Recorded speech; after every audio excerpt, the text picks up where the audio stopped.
tribulação, a tua pobreza. Aí ele abre parênteses e diz assim: mas tu és rico, e há blasfêmias do que a si mesmo se declaram judeus e não são, sendo antes da sinagoga de Satanás. Não temas essas coisas que tens de sofrer. Eis que o diabo está para lançar em prisão alguns de vós, para ser disposto à prova, e terem tribulações de 10 dias. Ser fiel até a morte, dar-te-ei a coroa da vida. Quem tem ouvidos ouça o que o Espírito diz às igrejas. O vencedor de nenhum modo sofrerá o dano da segunda morte.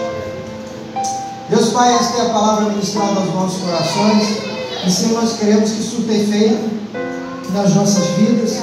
Senhor, nós queremos que haja uma mudança de vida. Nós queremos que haja, Senhor, o sobrenatural no meio da tua igreja. Que possamos entender a promessa que tu tens para nós, como sendo igreja dos últimos dias. Nós somos essa igreja que está ouvindo essa mensagem. Nós somos essa igreja que está passando esta pandemia, está passando vírus, maldições, guerra, dissensões, governo, Senhor. Nós somos o povo que está passando os últimos dias nessa terra. Então que possamos receber as promessas que tu enviaste a nós como igreja dos últimos dias, em nome de Jesus Cristo. Amém e amém. O texto diz Mina, a igreja diz Mina, que fica obviamente na cidade de Mina. As igrejas eram conhecidas pelos seus locais. Eu ministrei isso aqui no mês passado. A igreja wesleyana em Rocinha leva o nome da Rocinha. A gente fui buscar terça-feira, os irmãos viram que eu saí no meio não, eu saí umas 8h20 aqui no culto, e fui buscar minha sogra que está ali, dá um tchauzinho minha sogra, que é ovelha da igreja da Paz, diaconisa. E eu lembro quando nós chegamos naquela igreja, volta a voz, entendeu? Quando chegamos naquela igreja, o nome da igreja era o quê, Denise? De Afogados, que era um nome ruim, porque ficava no bairro de Afogados. Você lembra quando acontece essa história aqui? E o fato é que Afogados não é o nome de igreja, né? A gente tem algumas igrejas metodistas chamadas de Nossa Senhora, igrejas, né? E Wesleyana já não combina, porque a gente tem muito pentecostal, né? Então a gente pode chamar até de Aparecida, porque é o nome de Nossa Senhora, não, pode ser Senhora de alguns. Nossa, só Deus, amém? Então a igreja de Esmina, ela leva esse nome pela essência da sua natureza de formação de mirra. Ali foi uma cidade que foi produtora de mirra por muito tempo, e que deu nome a essa cidade chamada de Esmirna. Ali disputavam com Éfeso e Pérgamo a fama de ser a maior cidade da Ásia. Se você entrar na internet, você vai ver que Esmirna até hoje é uma cidade muito evoluída, muito sofisticada. Ali tem muitos prédios. As postagens que eu coloquei no grupo eram ruínas da antiga cidade de Esmirna. Assim como no Rio, se você for lá no centro do Rio, você vai ver o Rio Novo e vai ver o Rio Antigo. A gente tem aquele pedaço do Rio de Janeiro que é antigo, que no nosso estado não está abandonado. Mas em alguns estados, assim como por exemplo em Recife, a gente tem o Recife Antigo, que não tem mais circulação de pessoas, e a gente tem o Recife Moderno, foi feita uma nova cidade, num lugar mais modernizado, com mais capacidade de aceitação e circulação de pessoas. Então essa cidade, ela também tinha facilidade de aquedutos da cidade, eram dutos de águas térmicas. Pouquíssimas cidades daquela época tinham essa facilidade que a igreja de Esmirna ela tinha. Tem outro título importante dessa cidade, que ela traz para si a prerrogativa de ser o berço de Romero.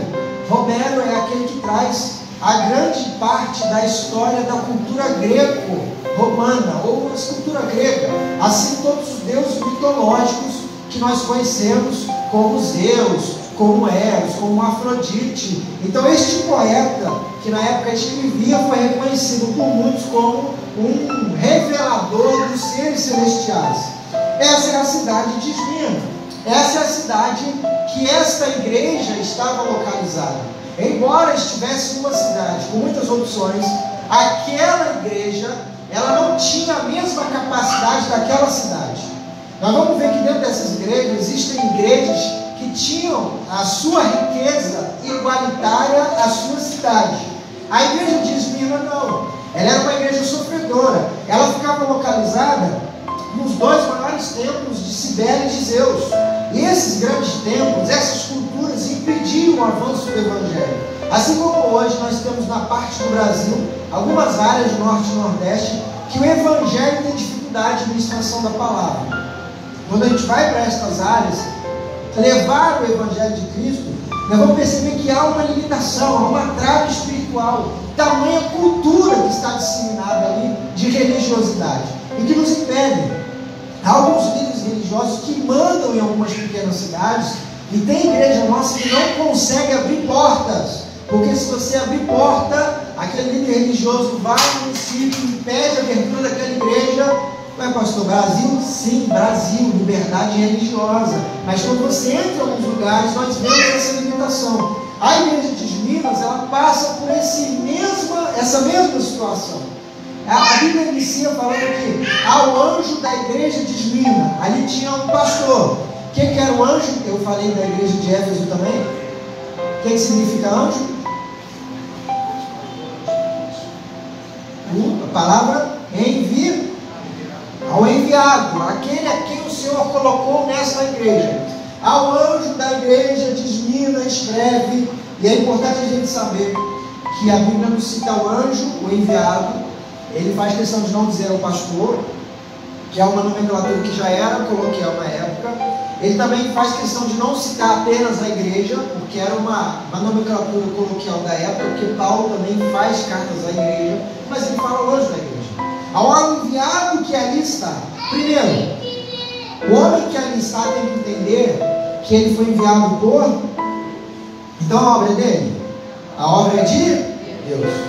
Por isso que os irmãos vão perceber que diversas vezes eu sempre vou trabalhar no coletivo, porque eu entendo, a Bíblia fala que na multidão de conselhos há sabedoria.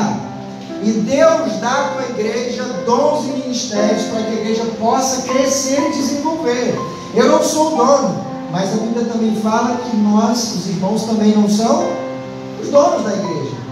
O pastor que ali está é o enviado do Senhor para conduzir a obra da salvação de Deus para aquele momento. E os homens que ali estão foram enviados para o Senhor para dar continuidade àquela igreja. Assim como eu acredito, nós no domingo enfatizamos os 50 anos da Igreja Metodista Brasileira em Rocinha. Quanta história! Eu vi um pregador que aqui esteve no mês passado, numa terça-feira, e ele falando que ele entrou, estava no mundão, estava viciado, estava perdido, aceitou Jesus aqui nesta igreja, com esta porta aberta. Significa que Deus é aquele que está enviando pessoas para serem salvos, para que pessoas que já são salvas possa conduzir diante do céu. E vocês são as pessoas a quem o Senhor está confiando essa promessa. Você crê nisso? Então ele escreve a este anjo da igreja e diz: primeiro e o último, aquele que vive. Ou seja, ele inicia e ele já tem concluída as promessas de uma igreja.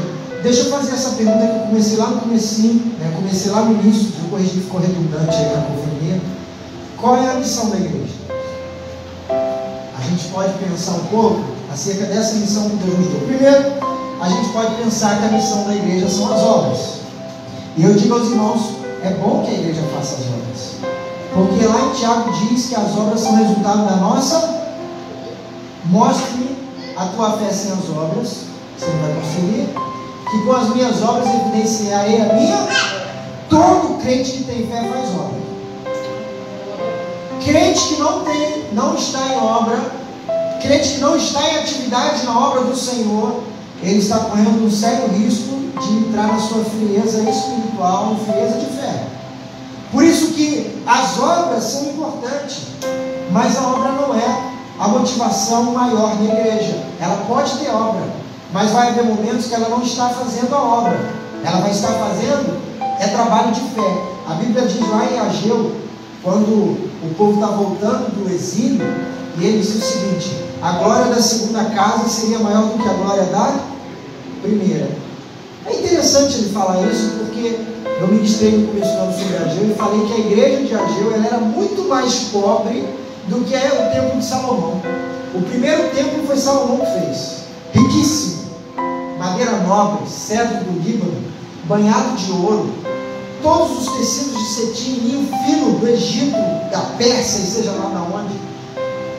O segundo templo, feito na época de Ageu, nunca que teria a mesma condição financeira do que Salomão teve, porque ele conquistou muitos prestígios relacionais políticos. Agora, por que a Bíblia fala que a glória da segunda é maior do que a da primeira? O que tinha nessa segunda igreja que não tinha na primeira? Algo que nós temos hoje. É a ação do Espírito, é a presença de Deus, é a capacidade de Deus, é o Espírito Santo que eu e você temos. Por isso que ele fala que a glória da segunda será maior que a da primeira. Então perceba que a igreja tem obras, mas essas obras não são os ápices da igreja. Por isso que é muito perigoso uma igreja focar a sua missão apenas em obras. Ela deve ter um longo campo de ação. Por exemplo, a igreja tem trabalhos sociais. Os trabalhos sociais, eles são importantes, porque eles marcam a narrativa da igreja metodista. O metodismo só existe porque a igreja se preocupou com a sociedade. Então nós fazemos a ação social, nós fazemos as nossas obras através da sociedade. Mas entenda que esta não é a missão principal de uma igreja. Tem pessoas que fazem trabalhos sociais muito melhor do que nós, como por exemplo as ONGs que aí estão. Por isso que eu digo, assim como o Hernani gosta de pregar nas suas mensagens, igreja de ação sem pregação da fé é ONG. Igreja com pregação da fé sem a sua ação, ela é espiritualizada e não conclui o objetivo total da sua igreja. Então eu tenho que fazer o meu exercício de fé, mas eu também tenho que pregar essa fé a quem eu estou exercitando nesse exercício. A Bíblia mostra lá em João capítulo 12, versículo 8, eu marquei para ler, mas eu não vou ler não, talvez não dê tempo. Você vai perceber que quando aquela mulher ela quebra o vaso de alabastro perto de Jesus, aí Judas ele diz o seguinte: nossa, desperdiçou, equivalente a 1 libra. Irmãos, 1 libra era equivalente a um salário mínimo. Eu não sei se você já comprou um perfume de 1 libra, eu nunca comprei. Eu não sei se um dia eu tiver condição, se eu vou fazer essa loucura não. O salário mínimo hoje está em torno de R$1.000. A Bíblia nos ensina que essa mulher quebrou o vaso de alabastro de valor equiparado a 1 libra.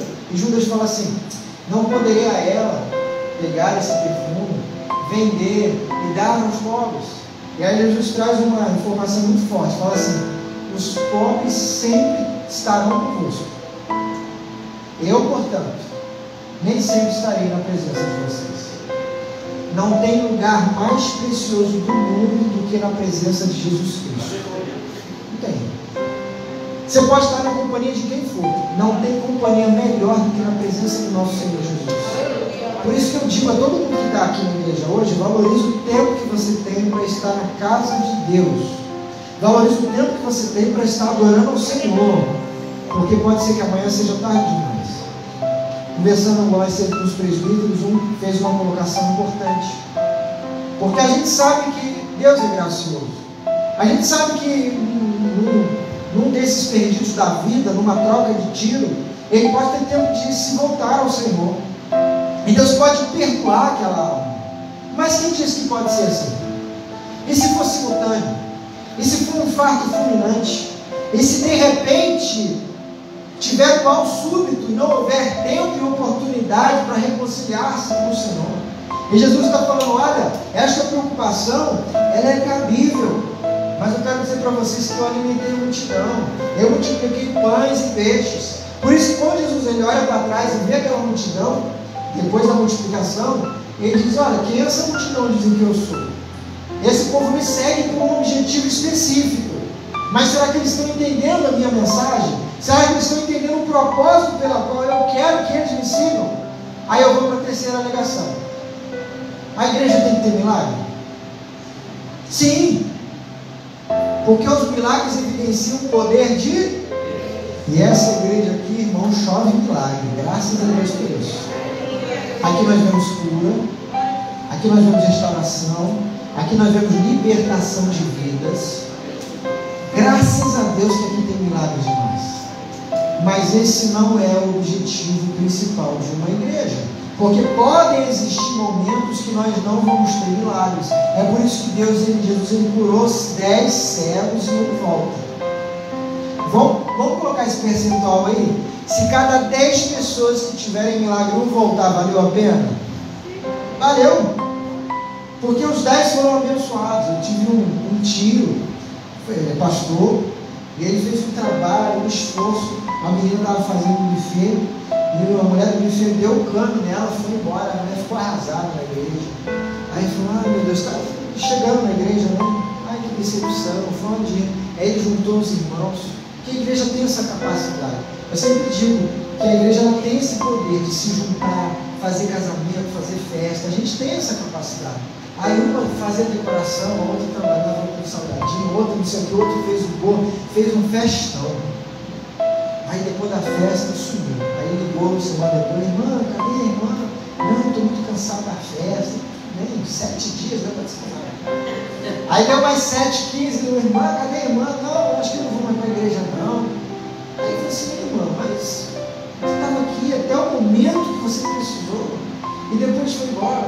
Aí ele conversando comigo, falou, nunca mais eu faço isso. A gente dá uma de bobo e as pessoas não voltam. Eu falei para ele, tio, deixa eu te falar uma coisa. Se cada 10 pessoas, 9 fizer de boa e uma aceitar Jesus, tem festa no céu. Isso vai acontecer. Algumas pessoas se achegarão por interesse, mas esse não é o objetivo central da igreja. Os milagres evidenciam o poder de Deus, mas o grande foco do crente é salvar vidas. É quando as pessoas levantam as mãos para os céus e dizem, eu quero aceitar o Senhor Jesus como único, suficiente Salvador da minha vida.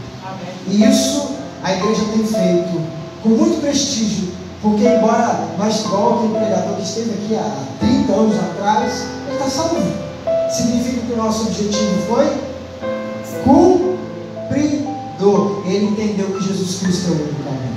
Então a Bíblia nos ensina, e a palavra nos ensina, diz aquele, o primeiro, aquele que vive, o primeiro, que inicia, o primeiro e o último. Jesus, ele é o iniciador desta obra. A Bíblia fala que ele é o autor e o consumador.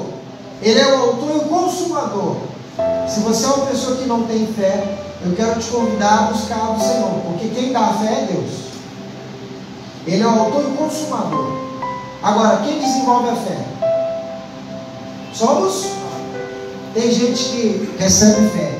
Quando você aceita Jesus, você produziu fé no teu coração, porque você crê que Jesus Cristo te salvou. Aí Deus permite que você entre por tribulação. Aí o que você faz com a sua fé? Você bota no bolso, você vai embora.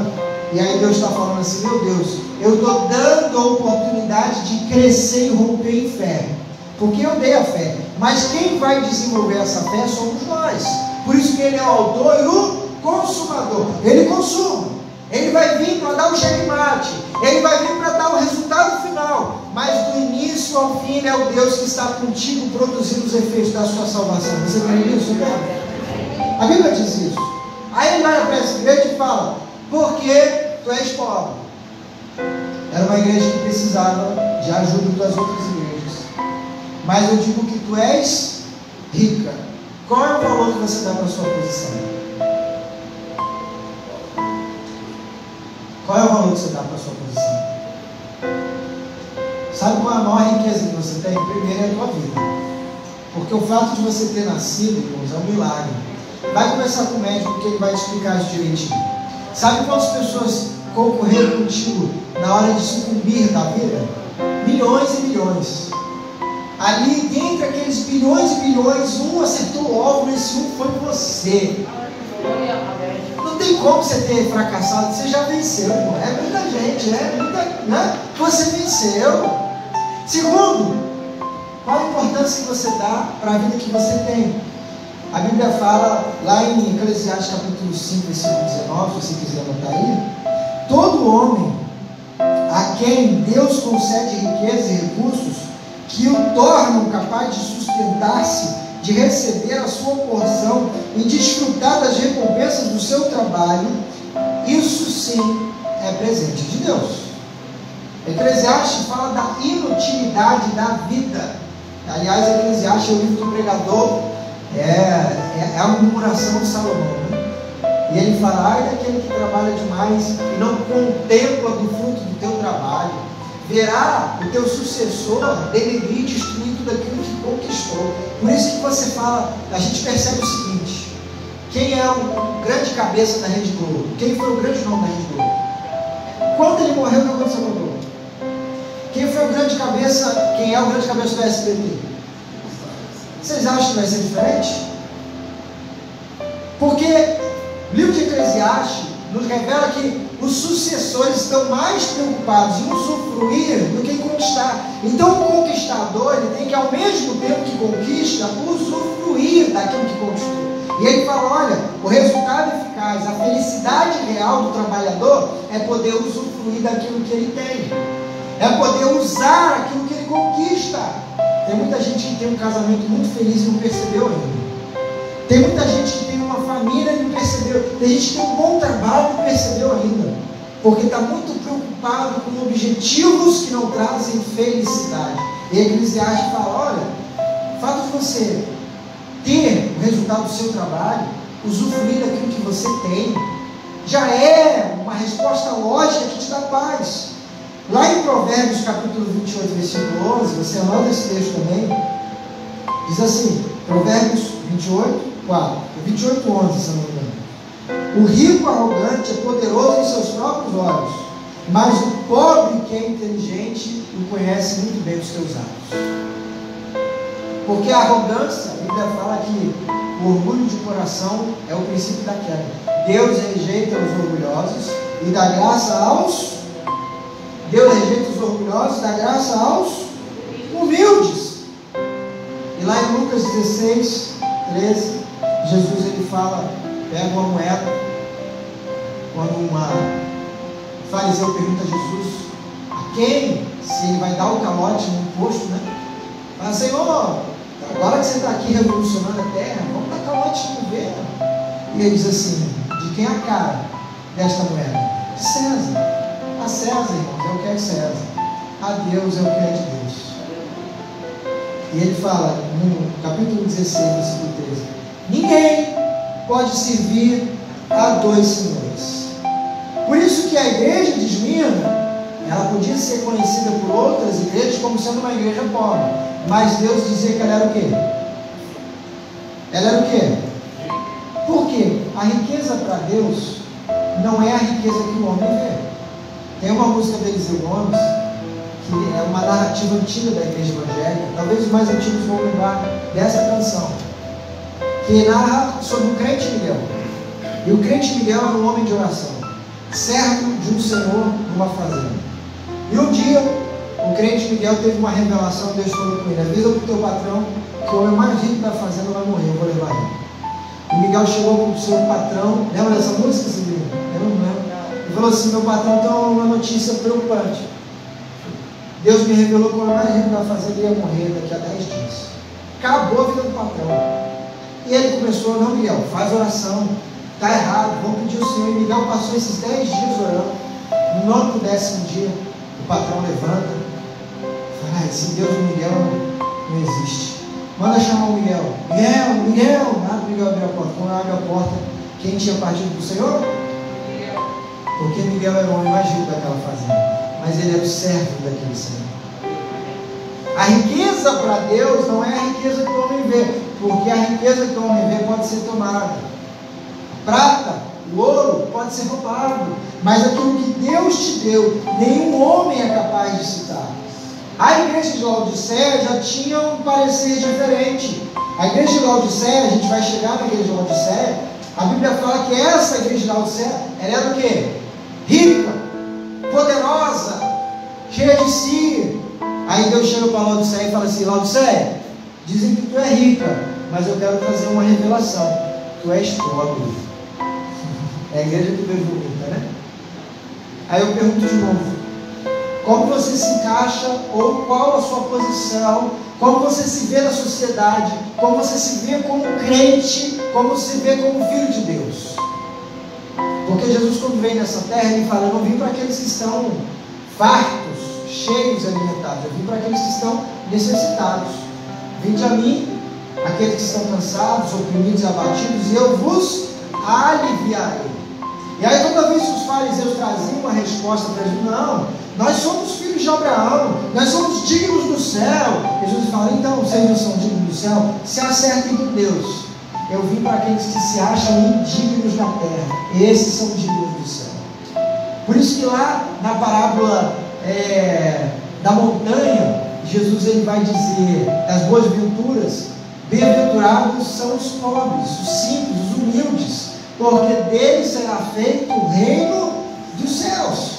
A igreja de Esmirna, ela era rica, e sabe o que fazia desta igreja ser rica? Esteve no começo. Ela passou uma coisa que todos nós passamos: tribulação. Ela passou tribulação.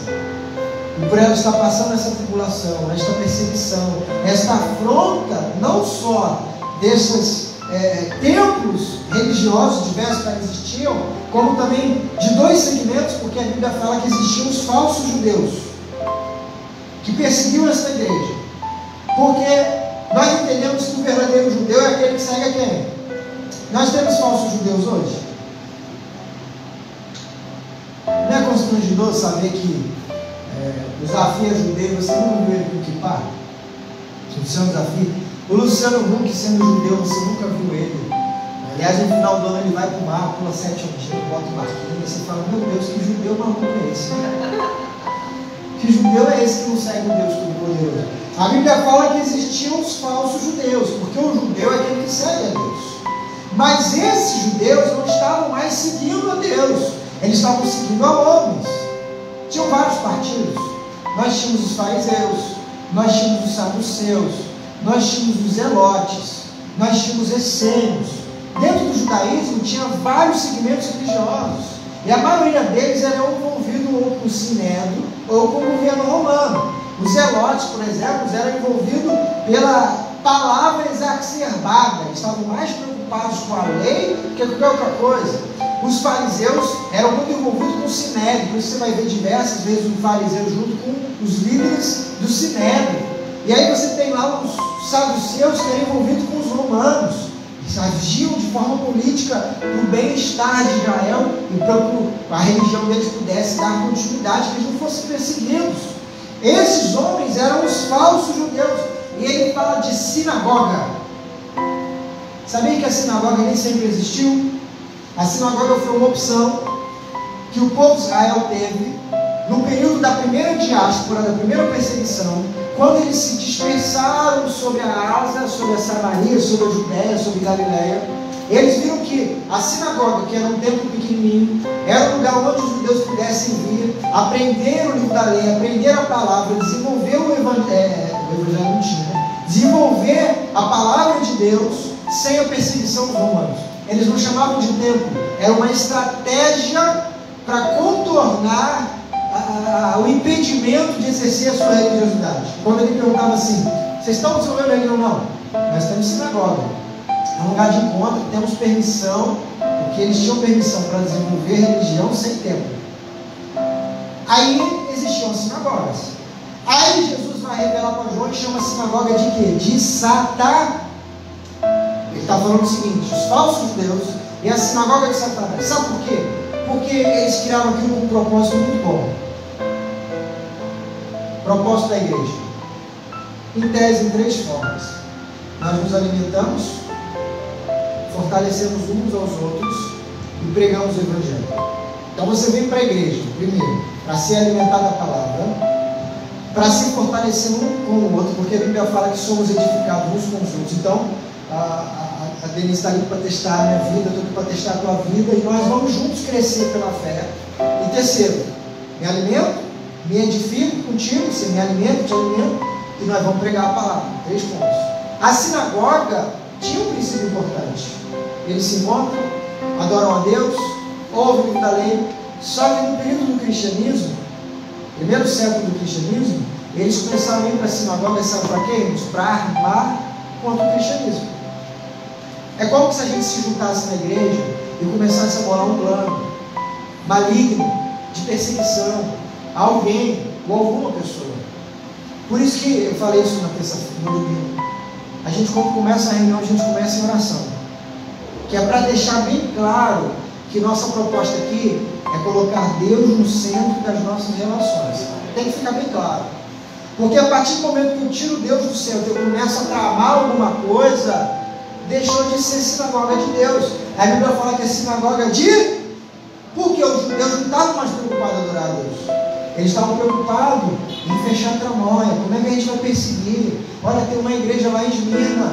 Vamos tentar afrontar eles. Vamos tentar perseguir. Vamos tentar jogar o governo contra eles. Porque eles não podem continuar existindo. Porque tem muitos judeus se convertendo. E aí a Bíblia chama de sinagoga de Satanás. Eles estavam se reunindo para combinar, para se levantar contra a igreja de Cristo. E a Bíblia nos revela, quando Paulo está a caminho de Damasco, ele vai perseguir essa nova seita, que até o momento era a seita chamada de cristianismo. E aí aparece, tem uma visão sobrenatural. A gente fala que Paulo caiu no cavalo, que é o título, a Bíblia não afirma isso, né? Mas a gente chega no entendimento porque não dá para entender que um homem da posição dele iria correndo para Damasco. Então a gente traz essa analogia de cair do cavalo, que é voltar, né, na sua mente, que é mudar os seus pensamentos. Então ele cai do cavalo quando ele tem essa visão, e Jesus traz uma revelação para nós. Ele diz assim, olha o que ele falou, porque Paulo estava perseguindo a Jesus? Literalmente? Não. Ele estava perseguindo a igreja, que era de... Só que quem persegue a igreja que é de Jesus, persegue naturalmente a... Presta atenção nisso. Presta atenção nisso. Eu já falei que eu tenho muito temor em falar de outras igrejas, embora eu veja os erros teológicos. Mas eu entendo também que ali há a manifestação de Jesus. No centro de estudo a gente traz a verdade bíblica. Mas se eu começar a perseguir, eu estou perseguindo a obra de... Sabe por quê, irmãos? Essas igrejas aqui também tinham falhas. A igreja de Éfeso foi denunciada porque ela abandonou o primeiro amor. E ele fala, lembra-te de onde caíste. Agora não justifica eu perseguir a igreja de Éfeso porque ela abandonou o primeiro amor. Posso até pregar. Perseguir, há uma diferença entre pregar a palavra, entre revelar o pecado e perseguir. Revelar o pecado é trazer à tona aquilo que está em erro. Perseguir é impedir a sua existência. Isso não existe. Na palavra de Deus não há impeditiva de existência. Até quando as pessoas chegam para os apóstolos e falam, ei, esses homens estão pregando a Cristo. E ele fala, o importante é que o evangelho seja pregado. Mas é diferente. Mas é importante que o evangelho seja pregado. Eu fui uma vez convidado a um irmão nosso, e ele falou assim, vamos na igreja. Eu falei, rapaz, não gosto de sair, mas eu não gosto de visitar outras igrejas. Sou bem sério, não gosto não. Se chamar para pregar, eu marco e vou. Mas, vai lá visitar. Se eu puder visitar, muito sinceramente, eu vou na minha igreja. Eu gosto da minha igreja, eu gosto de defender a minha igreja, gosto de visto a camisa, gosto de investir tempo na igreja que eu tenho. E aí eu saí, fui lá. E aí, aquela igreja tudo escuro, o som ambiente aquela fumaça, eles toda enfumaçada. E eu peguei uma câmera para tirar foto, na época o celular não batia foto. Aí eu fui fazer um selfie, chegou um camarada lá chamado de Atalaia. Você já ouviu isso? Aqui a gente tem os diáconos, não é um carro. Eu falei, tudo bem? Eu falei, aqui, você pode tirar foto? Não. É com roupa normal, né? Civil. Que é quando está fardado de militar, a gente. A gente está de terra. Você fala, pô, oficial, eu estou de civil. O pastor também está de civil. Aí você quer? Eu sou o Atalaia. Ih, mudou nada. Sabe, quem sabe o que é Atalaia? Tirando os presbíteros que já deram. Quem sabe o que é Atalaia? Não? Os Atalaias, eles ficavam no cume dos montes. Eles eram protetores dos montes de Sião, da cidade resguardada de Israel. Então, enquanto o povo estava na cidade, ao redor das montanhas, os Atalaias ficavam observando para ver se o inimigo estava vindo. Uma vez avistando o inimigo, eles tinham tempo de anunciar ao centro da cidade para que os irmãos se agrupassem e se organizassem, porque a guerra era notória, algo iria acontecer. E ele chegou e falou assim, você pode tirar foto não? É porque agora é só foto oficial. Meu Deus do céu. Não era a minha. O púlpito tinha uma prancha, e a gente no evento de jovem faz, não há problema nenhum fazer, muda o púlpito, bota o matão. A igreja que tiver para botar no matão, evento de jovem, a cara de jovem tem que fazer mesmo. Eu posso até não ser dali, mas eu não posso impedir eles de existir. Porque eu começo a perseguir a igreja que é de Deus. É a multiforme graça de Deus, irmãos. Sabe por quê? Para quando as pessoas chegarem no céu e serem julgadas, elas não justifiquem as suas respostas. Ah, a igreja é muito cafona. Peraí, mas tinha uma igreja muito louca lá. Você não foi porque não quis. Ah, mas a igreja era muito louca, mas tinha uma igreja mais tradicional. Você não foi porque você não quis. A Bíblia fala que ninguém terá o direito de se justificar diante de Deus da negação, aceitação ou não de Jesus Cristo como Salvador. Ele não vai ser considerado como injusto, porque ele é justo. Por isso eu entendo o princípio da multiforme graça de Deus. E a Bíblia fala que esta igreja foi lançada numa prisão e seriam perseguidos por 10 anos. Quando você vai pegar aí o estudo dos números do Apocalipse, o número 10 significa completo, significa totalidade. Pastor, o número 7. O número 7 é perfeição. O número 10 é totalidade. É como se ele estivesse falando: vocês serão perseguidos na sua totalidade. Quem já se sentiu como sendo perseguido na totalidade? Serve aquela hora, porque o crente caminha, né? O vento sopra, a gente balança para um lado para o outro, mas a gente não cai, não é assim que funciona? A gente fica igual o João Bobo. Quem já viu o João Bobo aí? Como é que é o João Bobo? Eu uma vez passei na loja americana. Na loja americana não tem mais vendedor, né? A maioria das vendas deles é online. Aí fica aquela loja lá, parece um brinquedo gigante aquela loja. Não tem vendedor, não tem atendente. Aí tinha o João Bobo lá. Falei, filho, João Bobo, João Bobo, vai, me xingar no chão. Pum, vai estourar o João Bobo. Mas o João Bobo, ele tinha um princípio. Volta pro alto. Aí você, o crente pode até balançar, irmãos. Ele pode até chegar pertinho do chão, mas ele levanta de novo, porque o Espírito Santo é aquele que nos mantém de pé. Você entende isso? Por isso que essa igreja, ela é chamada igreja sofredora. Dentro da história, os 3 primeiros séculos, ela foi a igreja que teve maior incursões de perseguição, a igreja de Judá. E essa igreja teve o seu sofrimento até o fim. Então o crente que está alicerçado em Deus, ele pode padecer, ele pode sofrer, mas a Bíblia nos ensina que aquele que está alicerçado na rocha que é Cristo, ele vai perseverar até o fim. Persevera até o fim. E aí existe uma promessa. Qual é a promessa? Receber a coroa da vida. Lá em Timóteo, 2 Timóteo capítulo 4, versículos 7 e 8, é um dos textos mais lindos da Bíblia. Quando ele fala de acabar a carreira, quando ele fala que guardou a fé, quando ele fala que a coroa de justiça já lhe é garantida. Vocês sabiam que a ideia de diadema é a ideia de honra? E ele fala: eu combati um bom combate. Em alguns países só se pode usar diadema quem for coroado. A ideia de diadema é equiparada à honra. A coroa de justiça, a coroa da vitória, só é dado para príncipes. Lá em 1 Pedro capítulo 5, versículo 4, a Bíblia fala que nós receberemos do Senhor, na nossa perseverança, a coroa como herança que nos serve, que nos será útil. Então, tem uns adesivos que estão no carro assim, versículo 3 e 4, está para quem está anotando. Não sou o dono do mundo. Vocês são bons de adesivo de carro, né? Caminhoneiro que gosta, né? Se ele aperta na subida, nós se encontramos na descida. Eu vi esse adesivo uma vez, falei, gente, que perigo, né? Foge desse caminhoneiro aí.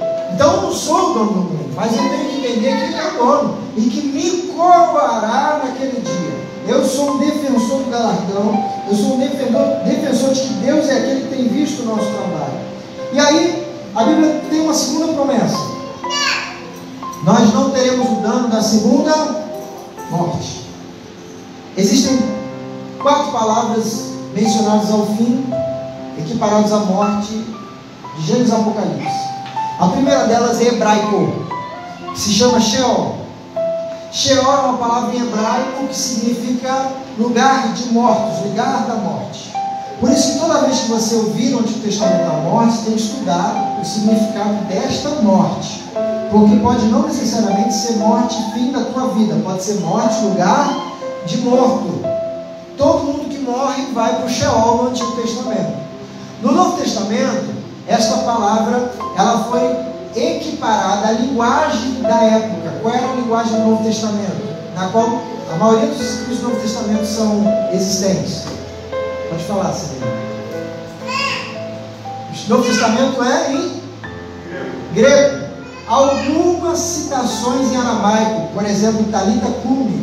Era o que a irmã Talita lembrei, veio na minha cabeça aramaico. Talita Cumi, levanta e anda, é o significado. Ele deu aramaico e já deu a tradução, sabendo que a linguagem era grego. Então, no grego, o local de morte não é mais Sheol, porque Sheol é uma palavra em hebraico. Qual é a palavra que se usa? Hades. Se você for estudar a etimologia de palavras, é importante dizer com muito detalhe para vocês não se confundirem. O nome da gente não tem um significado? Tem ou não tem? Tem. Assim como todas as palavras existem, têm significados. Hades também tem um significado. E dentro da literatura grega, Hades também é um lugar de morte, porque eles acreditavam que tinha um detentor de morte, que era o líder, como é que eu vou chamar? Não queria falar de divindade, que era chamado de Hades. Então no Novo Testamento, eles citam Hades, mitologia, tá? Mas por que eu estou falando? Por causa da etimologia da palavra. Então a gente tem Sheol e Hades, que é um lugar de morte. Dentro de Gênesis e Apocalipse, todos vão para o lugar de morte. Agora existem mais duas palavras que a Bíblia nos cita, que são importantes. A primeira delas é Gehenna. Irmão, Gehenna existia naquela época. Era uma região na Ásia, abandonada. Alguém já viu um lixão? Já viu um lixão? Lá em Campo Grande, onde eu moro, lá no final de Guaratiba, tem um lugar que é perto de lixão. O lixão é um lugar que fica com fogo queimando o tempo todo, cheio de carniça, não é isso? Cheio de urubu. Na época, existia esse lugar chamado Gehenna. Geograficamente, é um local existente. E Jesus fala, a Bíblia nos ensina, que o Gehenna seria o lugar do martírio daqueles que rejeitam, martírio é a palavra errada, do sofrimento daqueles que rejeitam a palavra de Deus. O Gehenna existia e serviu de simbologia para explicar o que é inferno. Gehenna é o inferno. Tem uma outra palavra, que está lá em Apocalipse, capítulo 16, versículo 8, ou 26, 8, tá? que é o lago de fogo. Lá em Apocalipse, a Bíblia nos mostra que existe um lago de fogo onde todas as coisas do mal serão lançadas.